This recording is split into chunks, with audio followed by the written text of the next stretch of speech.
Hello and welcome back to civil education hub. आप सभी का स्वागत है और आज हम लोग लेके आए हैं अपना RRB JEE civil 2 most expected question का पार्ट 2 लेके आए हैं। ठीक है, पार्ट 1 हम लोग कर चुके हैं और अब आगे हम लोग क्वेश्चंस इसमें करते जाएंगे जैसे जैसे चीज़ें बढ़ती जाएंगी। ठीक है, और पार्ट 1 में 25 क्वेश्चन थे, इसमें भी 25 क्वेश्चन होंगे। 20-25 क्वेश्चंस की सीरीज में आपके लिए लेते आऊँगा ताकि आपको पढ़ने में आसानी हो, फास्ट हो, एफिशिएंट हो। ठीक है, और ये मोस्ट एक्सपेक्टेड क्वेश्चन है, इस चीज़ का ध्यान रखिएगा। इसके बारे में मैंने पार्ट 1 में बता दिया है कि एग्जैक्टली किस टाइप के क्वेश्चंस यहाँ पे हैं, तो आप एक बार पार्ट 1 को ज़रूर देखिएगा। ठीक है, ओके लेट्स स्टार्ट। सो पहला क्वेश्चन हमारे सामने है, the stability of the arch. Arch की स्टेबिलिटी के बारे में बात कर रहा है। डिपेंड्स अपॉन, किस चीज़ पे stability of the arch depend करती है। तो पहला ऑप्शन है शेप ऑफ द आर्च, फिर एंड डिस्टेंस, मतलब मान लो 1 सेकेंड, ये एक आर्च बनी है मान लो, ठीक है, ऐसे करके कुछ, ठीक है, ये कुछ आर्च है आपकी मान लो, ठीक है। तो स्टेबिलिटी किस पे डिपेंड करती है? तो स्टेबिलिटी एंड डिस्टेंस पे डिपेंड करती है, बिल्कुल। एंड डिस्टेंस रहेंगे तभी, क्या स्टेबिलिटी इस पे डिपेंड करती है? एंड डिस्टेंस ये हुए, ठीक है, तो हम पे डिपेंड करेगी, बिल्कुल सही है। तो ठीक है, ओके, एक सेकेंड, हाँ। उसके बाद किस पे? शेप पे डिपेंड करेगी, बिल्कुल भाई। शेप कैसा होगा, अगर ऐसा है या फिर किसी और प्रकार का शेप है तो शेप पे बिल्कुल डिपेंड करेगी स्टेबिलिटी। मान लो आर्च कुछ ऐसी बनी कि इधर ज़्यादा आ गया कुछ और इधर कम, ऐसे करके आ गया, ठीक है, तो क्या वो आर्च सही रहेगी? नहीं, स्टेबिलिटी पे कुछ ना कुछ फर्क तो आएगा ही। तो बिल्कुल शेप पे भी है। अच्छा, थिकनेस ऑफ द आर्च, मतलब इसकी जो थिकनेस है, इसकी जो थिकनेस है, मोटाई है, क्या उस पर भी डिपेंड करेगा? हाँ बिल्कुल करेगा। ठीक है, तो ऑल ऑफ दी अबव हमारा सही ऑप्शन होगा, ऑप्शन नंबर डी हमारा बिल्कुल सही आंसर हो जाएगा।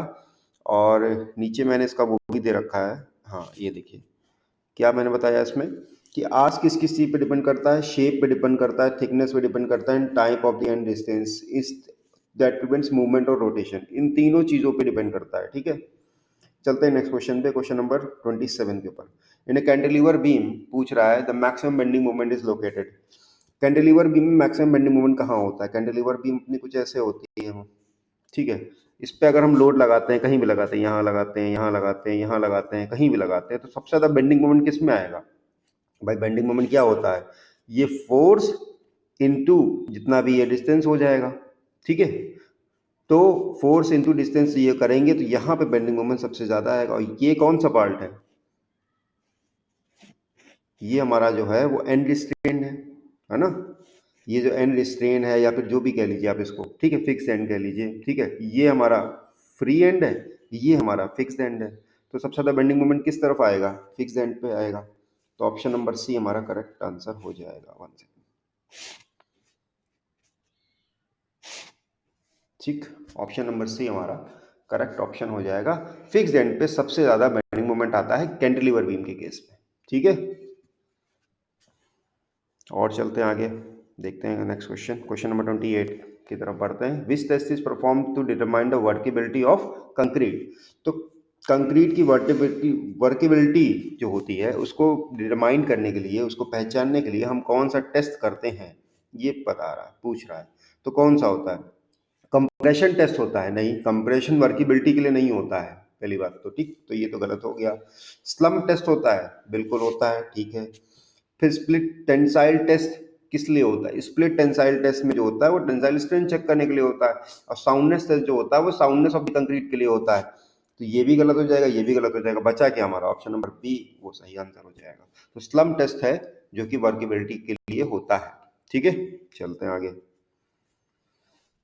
Okay, the maximum permissible limits of the turbidity in the drinking water as per BIS। BIS के द्वारा जो मैक्सिमम परमिसिबल लिमिट है, NTU के फॉर्म में यहाँ पूछ रहा है, तो मतलब nephelometric turbidity units के फॉर्म में पूछ रहा है कि कितनी उसकी मैक्सिमम लिमिट होनी चाहिए, पर मैक्सिमम परमिसिबल लिमिट, ठीक है। तो इसकी मैक्सिमम परमिसिबल लिमिट जो होती है वो होती है 5 NTU, ठीक। So option number B will be the right answer, 5 NTU right answer. चलते हैं नेक्स्ट क्वेश्चन पे। नेक्स्ट क्वेश्चन हमारा है, okay, the process of increasing the density of the soil by means of the mechanical soil by mechanical means. Density of the soil कैसे बढ़ाते हैं? Mechanical means के, मतलब मैकेनिकल कोई प्रोसेस करके डेंसिटी कैसे बढ़ाते हैं? तो देखो, मैकेनिकल प्रोसेस अगर हम कहीं भी बोल रहे हैं, यहाँ इसमें साफ साफ बोल दिया कि भाई मैकेनिकल प्रोसेस की बात हो रही है। सॉइल पे कुछ ना कुछ हमें ऐसा प्रोसेस करना है जो कि मैकेनिकल नेचर का हो, ठीक है, मशीनरी उसमें यूज हो रही है, कुछ ऐसा यूज हो रहा हो, ठीक है। तो अगर हम देखें तो परमेबिलिटी ऑफ द सॉइल जो होती है, फिर नीचे शुरू करते हैं, स्टेबलाइजेशन ऑफ द सॉइल जो होता है वो किसी मशीनरी से नहीं होता है, वो हम लोग केमिकल स्टेबलाइजेशन वगैरह करते हैं, ठीक है, तो ये तो नहीं होगा। परमेबिलिटी सॉइल की प्रॉपर्टी है, तो इस भी नहीं होगा। कंसोलिडेशन जो होता है वो भी क्या, एक लोड आता है उसके ऊपर, लेकिन कोई मैकेनिकल चीज नहीं आती है, लोड आता है जिसकी वजह से कंसोलिडेशन होता है। बचा कॉम्पैक्शन ही एक ऑप्शन है। क्यों कॉम्पैक्शन ऑप्शन है ये भी जान लीजिए। कॉम्पैक्शन इसलिए है क्योंकि कॉम्पैक्शन के लिए हम लोग क्या करते हैं, रोलर्स, रैमर्स, वाइब्रेटर्स, इन सब का यूज करते हैं, ठीक है। तो इससे क्या होता है, सॉइल की डेंसिटी बढ़ती है, एयर वॉइड्स, सॉइल की डेंसिटी सुनिएगा ध्यान से, सॉइल की डेंसिटी बढ़ती है, एयर वॉइड्स जो होते हैं वो कम हो जाते हैं, जिसकी वजह से सॉइल एक अच्छी तरीके से बिहेव करती है। तो ऑप्शन नंबर बी इसका करेक्ट ऑप्शन हो जाएगा, कॉम्पैक्शन। चलते हैं अगले क्वेश्चन की तरफ। 31 सर्वेइंग में कह रहा है बेंचमार्क क्यों यूज करते हैं? बेंचमार्क क्या होता है, क्यों यूज करते हैं? तो बेंचमार्क का जो यूज है मेजरिंग एंगल्स के लिए करते हैं? बिल्कुल नहीं। डिटरमाइनिंग एलिवेशंस के लिए करते हैं? हाँ। बेंचमार्क का यूज, भाई बेंचमार्क क्या होता है, वो मार्क होता है, फिक्स रेफरेंस पॉइंट होता है। क्या होता है? फिक्स्ड रेफरेंस पॉइंट होता है वो, ठीक है। तो वो रेफरेंस पॉइंट जो है हम लोग मार्क कर देते हैं और उसके बेसिस पे आगे रीडिंग्स लेते रहते हैं अलग अलग एलिवेशंस की, ठीक है। तो डिटरमाइनिंग एलिवेशंस राइट ऑप्शन हो जाएगा, तो ऑप्शन नंबर बी हमारा बिल्कुल सही ऑप्शन हो जाएगा।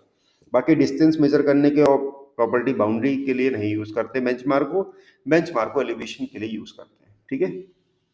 इसके दो मेथड्स भी होते हैं।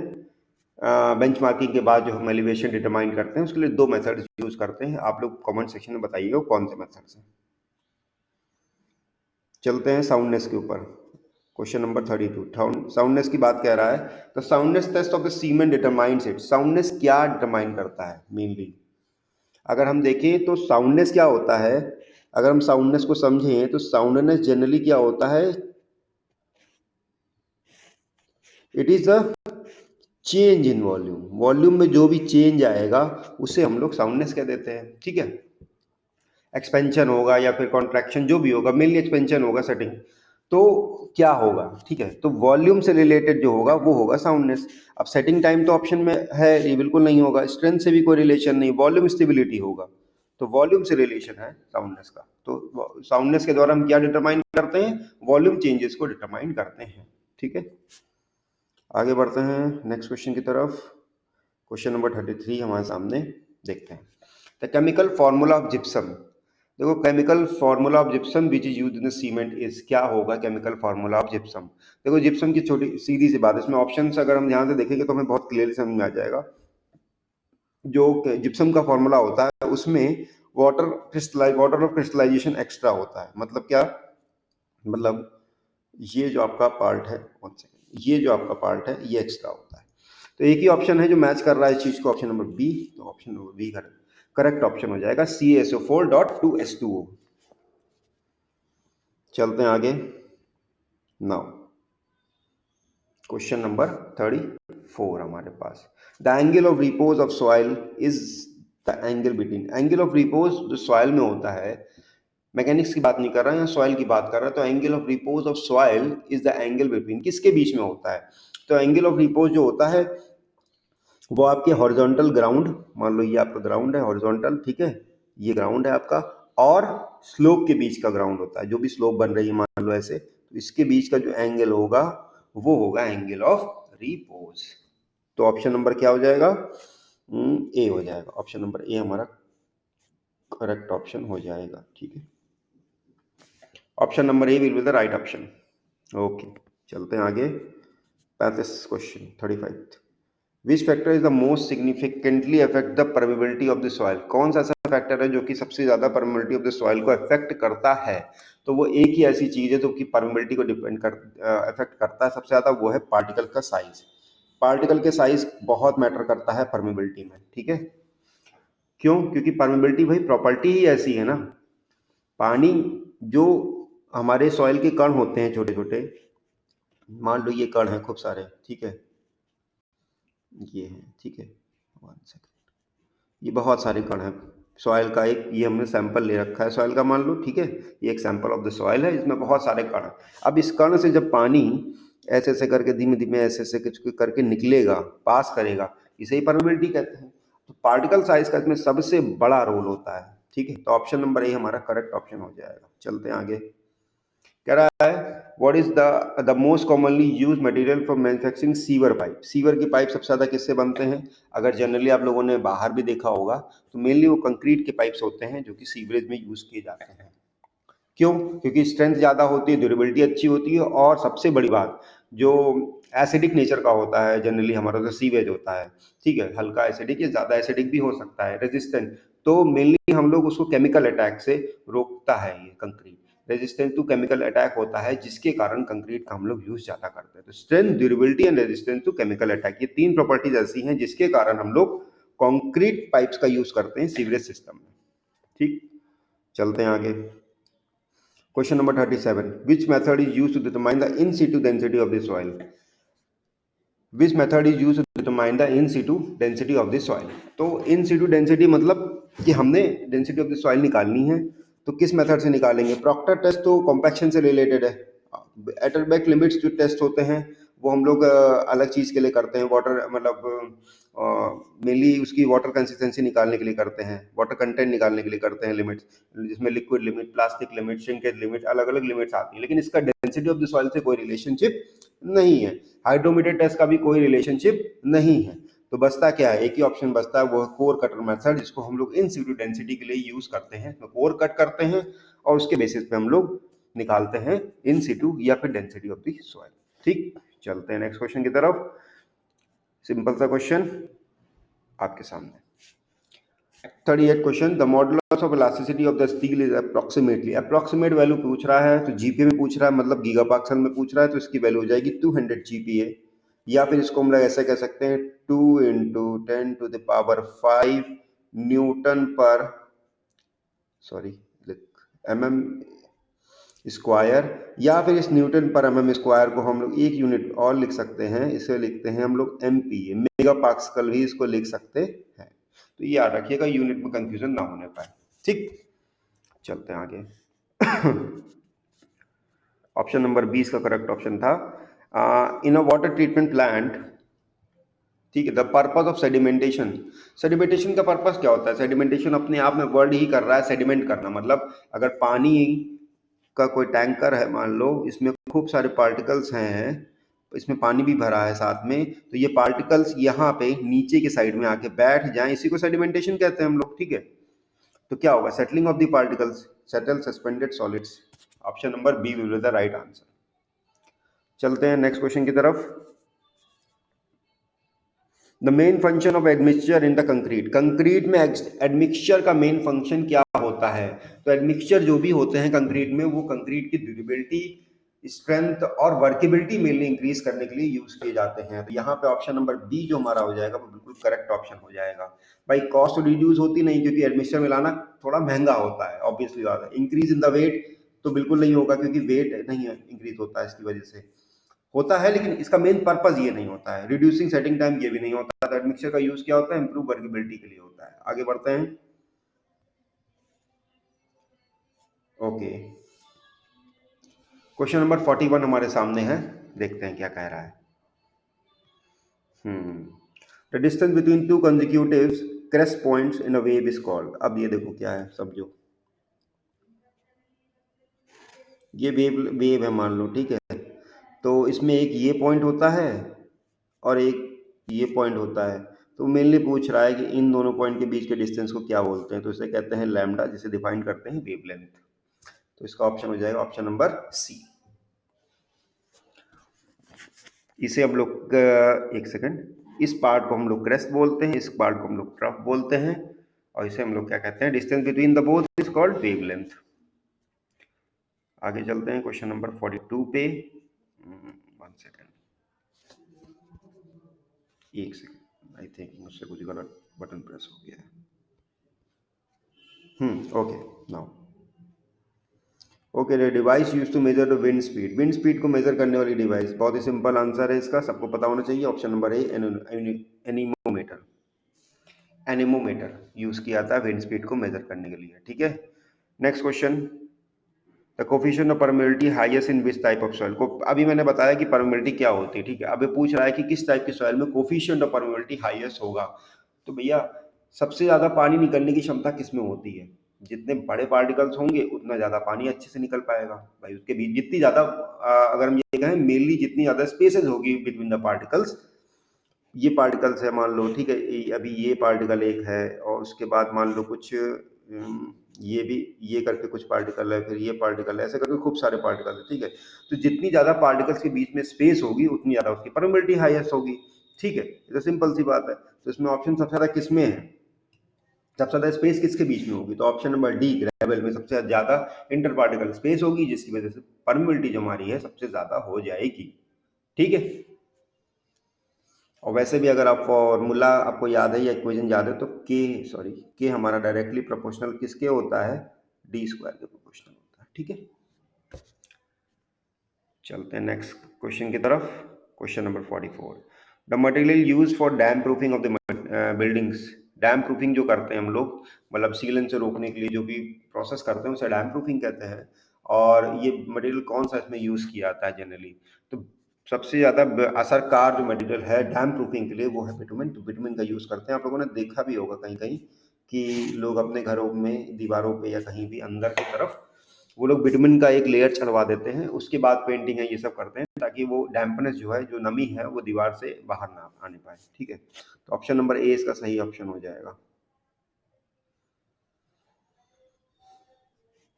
चलिए क्वेश्चन नंबर 45 पे चलते हैं। The flow in open channel is said to be critical. Critical flow कब होगा? जब भैया एफ आर मतलब फ्रॉड नंबर की वैल्यू इक्वल टू 1 हो जाएगी तब।